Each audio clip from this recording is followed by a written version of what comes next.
Drago, What's up, baby? how are you? I am wonderful. I'm actually catching a little bit of a cold that my littles had and my wife had, so feeling a little bit under the weather, but I'm hyped for today for sure. I thought that when I called you this morning, you were dropping off the kids. I was like, that's a little Barry White. Sounds a little Yeah. sexy though. Is Oh, Samantha liking it? yeah, for sure, She for is sure. Yeah, yeah, scoring you some bonus points. a little bit, tiny Get a bit, little longer kiss after you go to work or a little before you go to work. tiny bit. A little's good though. 1% better every day, right? The raspy voice looks good on you. So, how excited are you for today? Oh, I am super jacked today. This is gonna be amazing. So, this is our near and dear friend, like an amazing godparent to my daughters, a mentor to me in my life. Her husband has become my best friend, shares the love of metal music with me. And they've just done so much for me and my family. The Cook family has. And Kendra just came out with an amazing book that we'll have her talk about a little bit. And part of that book was about a relationship that she was in previous to her now lovely husband. And I just took so much as I had battles, the third chance. We're at episode 36, right, Drago? 36, baby. Jerome Bennis, number Jerome 36. The Bettis, we're bus, going with the bus today. the bus. All right, so episode 36, and at the third chance, we're here to talk about addictions, and we've found it fascinating, and just we've been able to give so much to other areas besides drug addiction. So I was a cocaine addict, tried to hit my rock bottom in 2008 into 2009, really hit my low at middle to end of 2009, and took an attempt on my life, got into NA, found Christ, who saved me on that night that I was trying to take my life, and really just helped my life open up. I found Kristen, who is one of Kendra's great friends. I found coaching, and I found Christ, all within 90 days of that rock bottom. So God came into my life quickly, helped me find NA as well. Let's see, for almost 15 years sober now. So Let's still go. drink a little bit, but no drugs. Had a couple relapses, but 14 years clean. Drago, he left us, but Drago was an opioid addict, so his battle was with opioids. So we have been able to talk through drug addictions, alcohol addictions, food addictions, everything but relationship addictions and bad relationships, which can be toxic. Where'd you go, Drago? I don't know. They dropped. Sorry about that. It dropped you. Yeah. Cool. So we've talked about almost any addiction, I think, except bad relationships and pornography, which we're going to tackle. So we are super excited to have Kendra on. And Kendra, just tell us a little bit about your journey, both the good and the bad, the book, and anything you want to share initially, and we'll get into some questions I have for you. Okay. Well, thank you guys so much for having me and being vulnerable. It is so scary to put your past out there and not feel that, you're going to be judged or people are going to come out of the woodwork from your past, things that you've done that you're not proud of.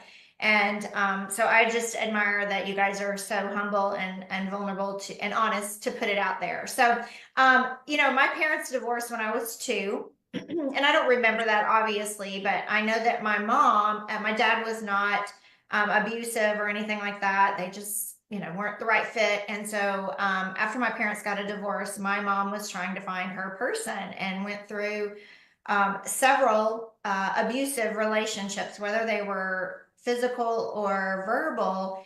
And so my sister and I kind of both were in that environment for most of our childhood. Mm-hmm. And you don't know what you don't know. And so when you're surrounded by people who are verbally and physically abusive, you don't know what the other side is. So I would go to my dad's house, but there was no abuse there. That I would come home. The bulk of my time was spent with my mom and her partners and spouses. And so anyway, when I was in high school, didn't probably follow the best people and was, easily persuaded into not really great relationships, friends and boyfriends, right?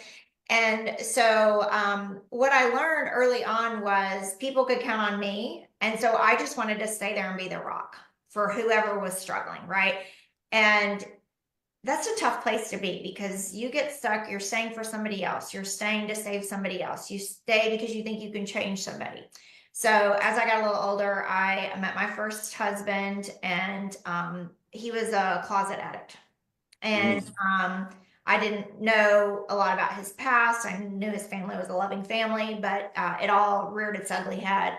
And he became super abusive, both physically and emotionally and verbally.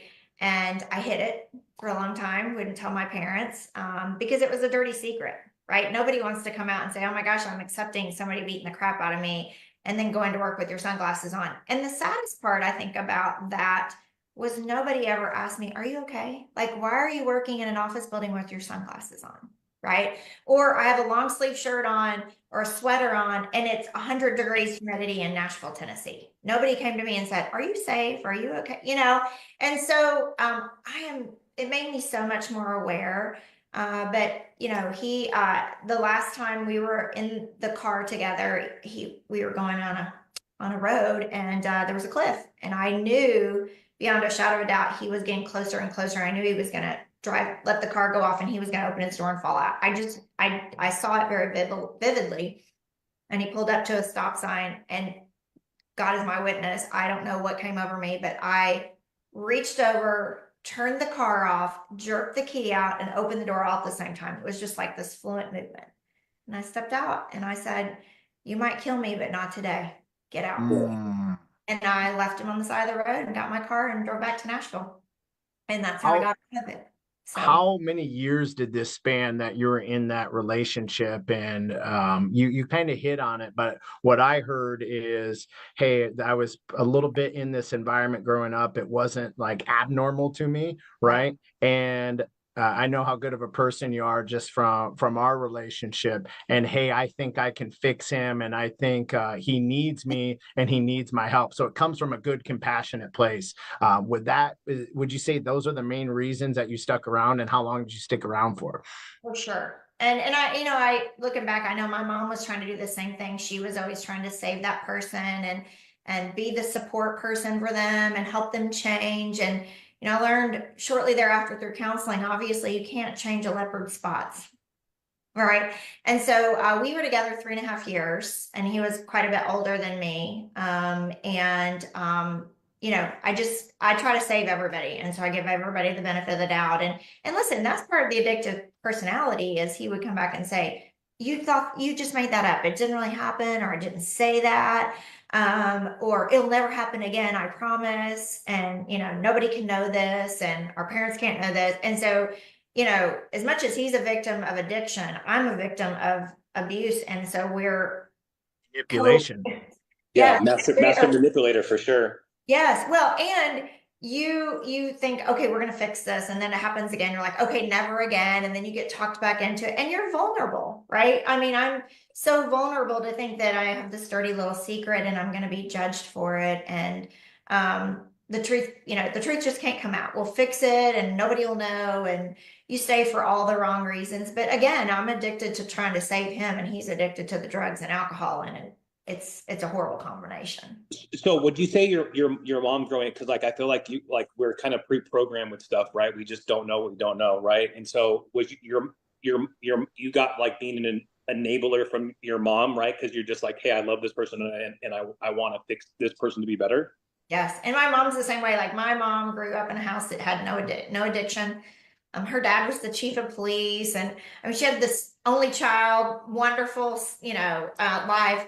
And I think she's just a fixer, and in the book I talk about, I was given the label of most helpful my senior year, my senior superlative.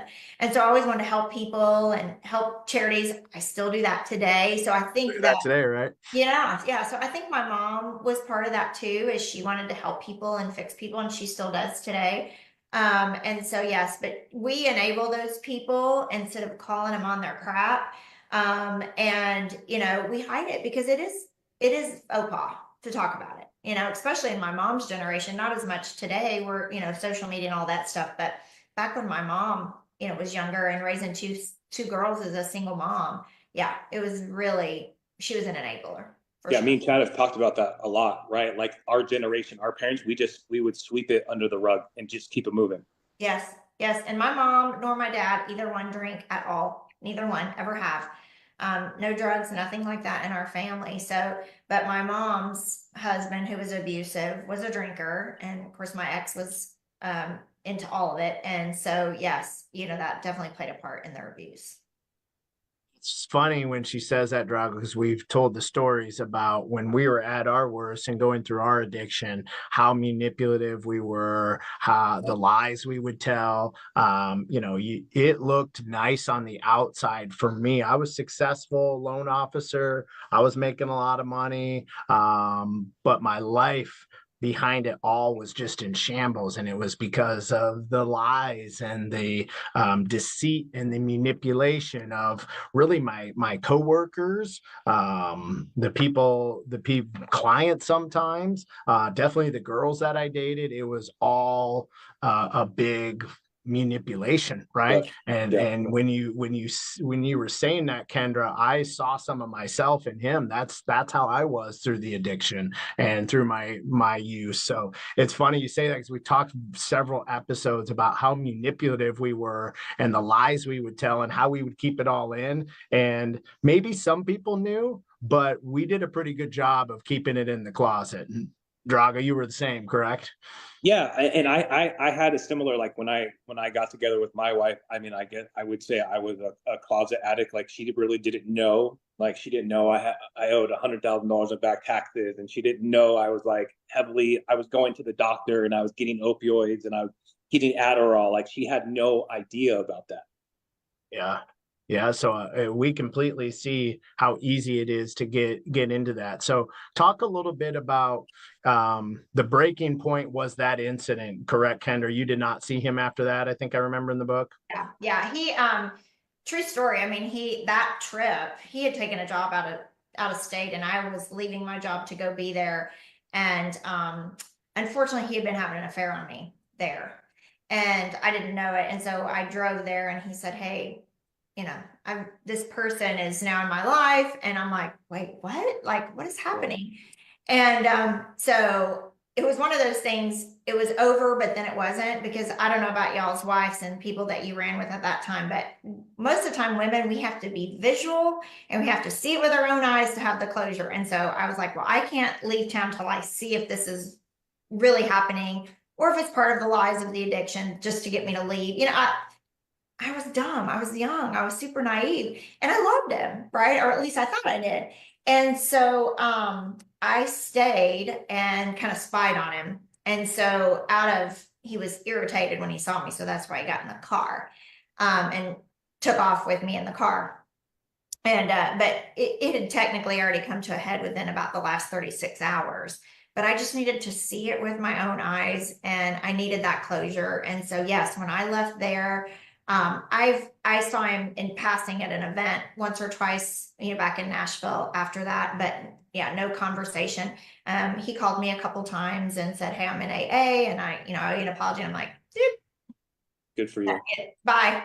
Bye, Felicia. See ya. Yeah. And so yeah, and unfortunately for his family, he OD'd. He is dead. Oh, He has wow. passed away. Yeah. And I think that definitely could have been Drago's life. That definitely could have been my life. So those of you out there listening and hearing, we know that relationships can be an addiction. We know wanting to fix people. And I had a girlfriend when I was in my addictions, and there was things that she tried to fix about me. And the truth was I was so broken, but unwilling to admit it to myself, because I was good in these other areas of life. So you can be living really high up here, but there can be some really dark and ugly things down there. So what advice would you give to a woman or a man that's in relationship with an addict, addicted to love, but know that they need to get out of the relationship? Any advice that you'd like to give, Kendra? Yeah, that's a great question. And just what you said, my ex was so talented. And to look at him, he was a musician and super talented and very gifted. And so on the outside, everybody saw the gifts. It was what happened behind the closed door. So I definitely know that that's true. For me, one of the things that I probably regret and I've forgiven myself for, but I allowed him to alienate me from people in my life, and so if you are in an addictive relationship and they are saying, well, that person's not good for you, or they're insecure, jealous about that person, and they're separating you and they're kind of closing in the walls, that's step number one that you probably need to start soul searching about, getting some help or getting them some help or stepping out. And then I think everybody has to have a breaking point, quite honestly. And as a believer, we're told to forgive. And so I can't tell you how many times we forgive and we forgive and we forgive, but we never forget. And so I think if you're in that situation, seek help. There's a lot of free help out there and guidance, but more importantly, see if they will seek help. Mine was always super closed off about getting help because he was trying to make it in the music business. So, seeking help or putting it out there that he was in counseling or anything was a big no-no. And again, back then that was a big no-no. Now we're all like, we go to therapy. It's great. We don't think anything about it. But back then it was a very sad situation. So I would definitely, if you're seeing signs of alienation or there's the physical abuse or the manipulation, there were so many times that I look back now and I'm like, I thought I was crazy. Like I would be 5 minutes late coming home and I get the crap beat out of me. But he was the one having the affair, but I didn't know that until later on. I'm like, so if you're seeing those kind of signs, there's definitely some issues. Take get counsel, take rescue, get out sooner than later. And my excuse was I couldn't afford to leave. I couldn't afford to not to leave. He never worked. I was the one who paid all the bills, but I still stayed because I didn't think I could go out on my own, or, I was young and all of those things. So I would say talk to somebody. And on the flip side of that, if you see something that doesn't look right, ask more questions. Like ask somebody, why do you have sunglasses on? Or, you're showing up late for work and you've never been late for work, or you cry a lot, or you're emotional, or, those we need to do a better job about being observant to things that go on around us. Our phone is such a distraction. So those would be things I would say. If you start seeing signs, seek some help, take a step away, bring it to somebody's attention. Because if my parents would have known, by the time my dad knew, it was ugly, really ugly, Yeah. So. Yeah, he's gonna show up at his door. Did you after you had left, did you get any type of like therapy, or did you work on yourself? Like what were some of those steps? 100%. It's kind of funny because again, back then it was like my mom's like, you don't need therapy, you're gonna be fine, just get a divorce, get away from him. And I'm like, no. There's something here. Immediately after I left my divorce, I knew that I saw a pattern. I was like looking back, I'm like, wait, my mom's been through this. And at this point, my mom had found the right person. He's wonderful and he's resting in peace now. But I just knew that she had gone from one situation to another one. I'd seen my sister fall in those same footsteps. And I was like, I got to break this generational curse. Like, I'm not going to be the one. I can't do this. So the first thing I did was I went back to church. It was one of the hardest things that I ever did was to leave the church for him and then have to eat a little crow and go back. But I'm telling you, the churches are built for the sinners. They're not built for the saints. So if you're sitting on the sideline saying, gosh, I don't think I can walk back in there and turn my back on my church family. Yes, you can. That's where you should go. So first and foremost, couldn't afford a lot. So I went back to church and, believe it or not, started doing aerobics at church and just back in fellowship. And then from there was able to get some counseling. And, that's when my journaling started. I started journaling about what I felt and that I felt I would feel judged if I shared my story, or I would feel unimportant, or, like all the things that we think, insecurities, and, when I started journaling about it, I realized that nobody could judge me because nobody could read my journals. That's kind of how I started journaling. And so then as I got into counseling, I would take my journal and I'm like, I wrote this, and she would dissect it. She's like, no, that's not true. That's the devil. You're at your lowest point. You need to pray for this. And she just worked me through it. And I've been in and out of counseling many, many times in my life and highly recommend it. I also highly recommend journaling. I think it's a safe place for us to put the good, the bad, and the ugly and be zero judged for that. Right. It's our sacred place to go and into our head and into our spirit and write those things down. So definitely counseling. Definitely. Kendra, I truly believe there's no better person to teach than the person that used to be you. And I think you just gave a master class on somebody that's going through this, how they can get out, what you have to do, the steps you have to take.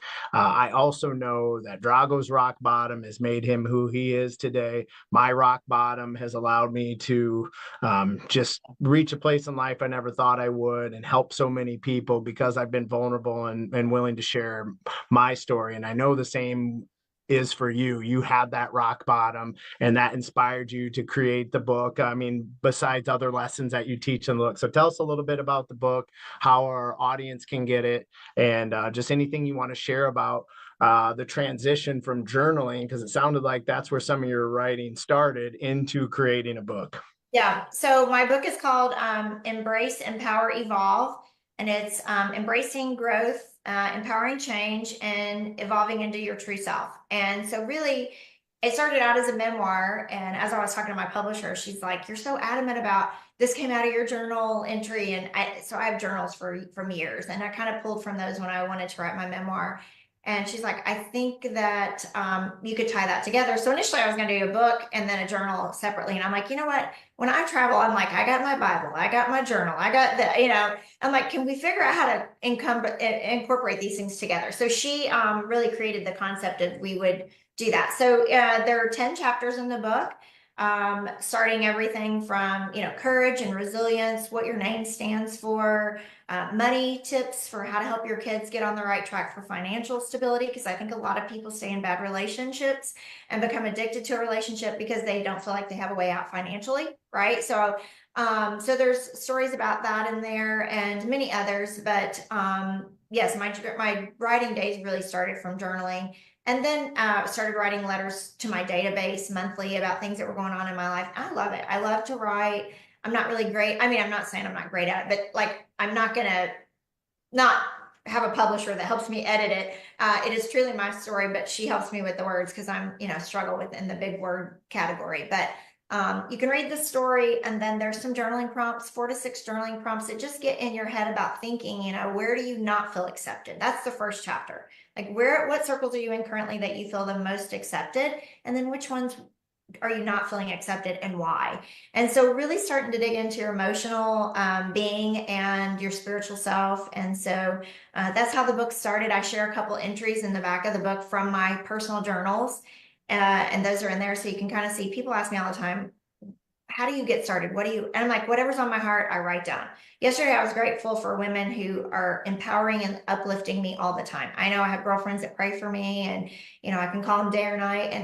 And my journal entry yesterday was just grateful for girlfriends, right? So it doesn't have to be, you got a problem and you got to solve it. It can just be 5 things you're grateful for, or an emotion you're having. I sometimes write a Bible verse and write my scenario take on it. It can be anything you want. There is no right or wrong to journal. And the book can be bought on Amazon, and you can just type in my name, Kendra Cooke, with an E, book, and it will pop up, and that's where you can get it. The first 5 people to share our episode, you can DM me, and I will personally buy you a copy of the book because I believe in it so much. I read Kendra's book, and then I read The Happiness Effect, and then I read Atomic Habits. And guess what all 3 books said? Journal. You need to journal and write in gratitude. So I'm like, okay, God, I hear you. I know you want me to get back in gratitude. So I'm back in journaling every morning in gratitude. I had a really bad last Tuesday. I snapped at my team. I was being super short. I was aggressive at home.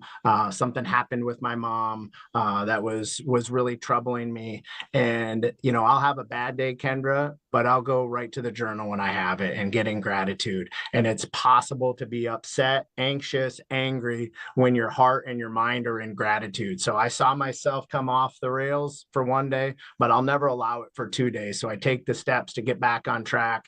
And your book really helped me with that. I love journaling in it. There's a lot of journal entries, as she said. So we always want to end end these on a high note. I want to brag on your husband a little bit because we talked about your first marriage and what that ended up like. But I always believe if we overcome our rock bottom, sometimes it's God's test to see if we deserve all the treasures that He has in store for us, and that if we'll obey Him and honor Him, that He will bless us. And I know one of your big blessings is Corey and Greg. So just talk about how after you're overcame all this, how your life has come full circle. Share your real estate career, share your family, share anything else you want to share to take us out today. Awesome. Yes, that is my pride and joy. My best prized possession is my kid and my husband, my marriage. Yeah, so I spent several years fixing myself, knowing I was not going to go back into a relationship until I knew exactly what I wanted and what I knew my value and I knew my worth. I think that that's a big piece. We settle when we don't really know what our gifts and our characters and our strengths are. And so once I figured those out, then I knew I was ready for a partner. And but when I met Greg, funny story, we both said, and if you read this in the book, we were like, we don't want to be married. We don't want any kids. We're just looking for somebody to have a good time with, pay your own way. That's the joke with my husband. He was always like, I need somebody to pay their own way, because all the girls he'd ever dated always wanted to ride on his coattail. And so we met on May 27th on Memorial Day weekend. We moved in together December 1st. We got married May 11th, and we had a baby the next year in May. So whatever that story was we were telling ourselves was not true. So we have been together 30 years, 29 this coming May in 2025. And I would not be the person I am. My child would definitely not be the person I am. Just hard. Ooh, sorry.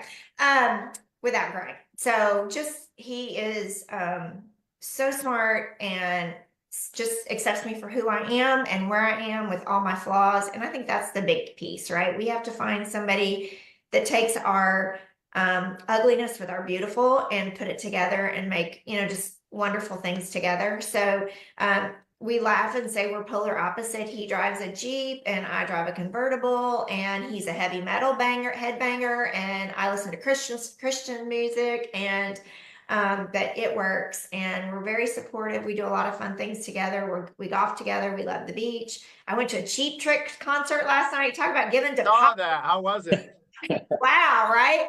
It was very fun. We had a great time, and but my career started. I was in real estate from the time I was 18. Got licensed in 97.